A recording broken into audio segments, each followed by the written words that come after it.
ಶಾಸಕ ಪ್ರಭು ಚವ್ಹಾಣ್ ನೂತನ court complex ಕಾಮಗಾರಿ ಪರಿಶೀಲನೆ. ಔರಾದ ಪಟ್ಟಣದಲ್ಲಿ ನಿರ್ಮಾಣವಾಗುತ್ತಿರುವ 13.20 ಕೋಟಿ ರೂಪಾಯಿ ವೆಚ್ಚದ ನೂತನ ಕೋರ್ಟ್ ಕಾಂಪ್ಲೆಕ್ಸ್ ಕಾಮಗಾರಿಯನ್ನು ಮಾಜಿ ಸಚಿವರು ಹಾಗೂ ಶಾಸಕ ಪ್ರಭು ಬಿ. ಚವ್ಹಾಣ್ ಪರಿಶೀಲಿಸಿದರು. ಕಾಮಗಾರಿಯ ಪ್ರಗತಿ, ಗುಣಮಟ್ಟ ಮತ್ತು ಸೌಲಭ್ಯಗಳ ಕುರಿತು ಅಧಿಕಾರಿಗಳಿಂದ ಮಾಹಿತಿ ಪಡೆದ ಅವರು, ಗುಣಮಟ್ಟ ಕಾಪಾಡಿಕೊಂಡು ಕಾಲಮಿತಿಯೊಳಗೆ ಕಾಮಗಾರಿ ಪೂರ್ಣಗೊಳಿಸುವಂತೆ ಸೂಚಿಸಿದರು.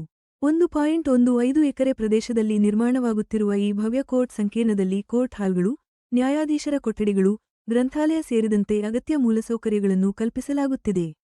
ಕೋರ್ಟ್ ಆವರಣದಲ್ಲಿ ಉದ್ಯಾನವನ ನಿರ್ಮಿಸಿ, ಹೆಚ್ಚಿನ ಸಂಖ್ಯೆಯಲ್ಲಿ ಸಸಿ ನೆಡುವ ಮೂಲಕ ಹಸಿರು ವಾತಾವರಣ ಸೃಷ್ಟಿಸುವಂತೆ ಶಾಸಕ ಪ್ರಭು ಚವ್ಹಾಣ್ ಅಧಿಕಾರಿಗಳಿಗೆ ಸೂಚನೆ ನೀಡಿದರು.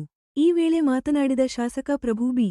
ಚವ್ಹಾಣ್, ಔರಾದ ಪಟ್ಟಣದಲ್ಲಿ ದೊಡ್ಡ ಕೋರ್ಟ್ ಕಾಂಪ್ಲೆಕ್ಸ್ ಕೊರತೆಯಿಂದ ಜನರು ಜಿಲ್ಲಾ ಕೇಂದ್ರಕ್ಕೆ ತೆರಳಬೇಕಾಗುತ್ತಿತ್ತು.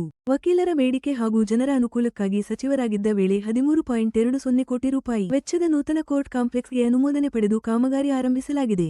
ಆರಂಭದಲ್ಲಿ ಇದ್ದ ಅಡ್ಡಿಗಳನ್ನು ನಿವಾರಿಸಿ, ಇದೀಗ ತಾಲೂಕಿನಲ್ಲಿ ಭವ್ಯ ಹಾಗೂ ಸುಂದರ ಕೋರ್ಟ್ ಸಂಕೀರ್ಣ ನಿರ್ಮಾಣವಾಗುತ್ತಿದೆ ಎಂದರು. ಈ ಸಂದರ್ಭದಲ್ಲಿ ಲೋಕೋಪಯೋಗಿ ಇಲಾಖೆಯ ಸಹಾಯಕ ಕಾರ್ಯಪಾಲಕ ಅಭಿಯಂತರ ಪ್ರೇಮಸಾಗರ, ವಕೀಲರಾದ ಸಂತೋಷ ಉಪ್ಪೆ, ಅನಿಲ ವಾಡೇಕರ್, ಮುಖಂಡರಾದ ಧೊಂಡಿಬಾ ನರೋಟೆ, ಶಿವಾಜಿರಾವ ಪಾಟೀಲ, ಸಚಿನ ರಾಠೋಡ, ದಯಾನಂದ ಗೂಳೆ, ಪ್ರಕಾಶ ಅಲ್ಮಾಜೆ, ಗುಂಡಪ್ಪ ಮುಧಾಳೆ, ಬಸವರಾಜ ಹಳ್ಳಿ, ಸಂತೋಷ ಪೋಕಲವಾರ, ಶಿವಾಜಿ ಬೋಗಾರ, ಸಂತೋಷ ಸೋಂಬ್ರೆ, ಸಂದೀಪ್ ಪಾಟೀಲ, ಆನಂದ ದ್ಯಾಡೆ ಸೇರಿದಂತೆ ಇಲಾಖೆಯ ಅಧಿಕಾರಿಗಳು, ನ್ಯಾಯವಾದಿಗಳು ಹಾಗೂ ಸ್ಥಳೀಯರು ಉಪಸ್ಥಿತರಿದ್ದರು.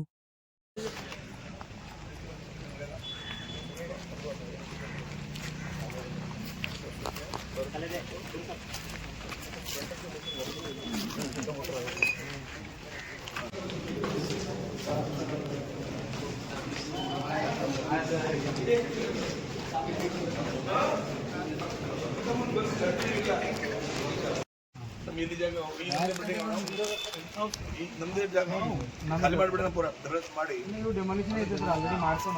ನಾವು ಲೇಬರ್ಗೋಸ್ಕರ ಯೂಸ್ ಮಾಡ್ಕೊಂಡು ನಿಮ್ಗೆ ಗಾರ್ಡನ್ ಮಾಡ್ಬೋದು.